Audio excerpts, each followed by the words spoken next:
মানুষ মরে গেলে পচে যায়, অন্যান্য প্রাণীও কিন্তু মরে গেলে পচে যায়, মানুষ পচা কিন্তু কাজে লাগে না তেমন একটা।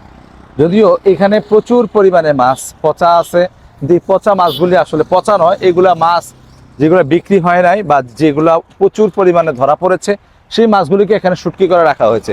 যদি আমি দেখাই, আমার পিছনে একটু সামনে আসো, আমার পিছনে অনেক মাছ আছে, একটু জুম করে দেখাও যে বস্তাবন্দি অনেক মাছ আছে যেগুলি প্রতিদিন শুটকি করে রাখা হয়েছে। এবং এখানে যে মাছগুলি রাখা হয়েছে এটা হচ্ছে সুনামগঞ্জ। সুনামগঞ্জ একটা মাছের একটা জায়গায়, এবং এখানে প্রচুর পরিমাণে মাছ, এবং সব কিন্তু পুঁটি মাছ পুঁটি মাছ পুঁটি মাছ, এবং আরও অন্য বিভিন্ন জাতের মাছ রয়েছে। যদি আমার এই পাশে দেখায়, এই পাশেও প্রচুর পরিমাণে মাছ রয়েছে। এইরকম একটা দৃশ্য, যদিও আমার নাক ফেটে যাচ্ছে, গন্ধে অবস্থা খারাপ। এখানে যারা কাজ করে তাদের হিসাবটা ভিন্ন। এখানে ছোট্ট করে চাং দিয়ে মাছ এখানে রাখা হয়, এবং মাছের যে পানিটা এটা শোষণ করে নিচে পড়ে যায়। তৎপরবর্তীতে এই শীতের দিনে মাছগুলি শুকনো যায়, এবং শুকানোর পরে বিভিন্ন জায়গায় বাংলাদেশের বিভিন্ন স্থানে এখান থেকে নেওয়া হয়, এবং এই মাছগুলি কিন্তু এখানে পর্যাপ্ত পরিমাণে ধরা হয়।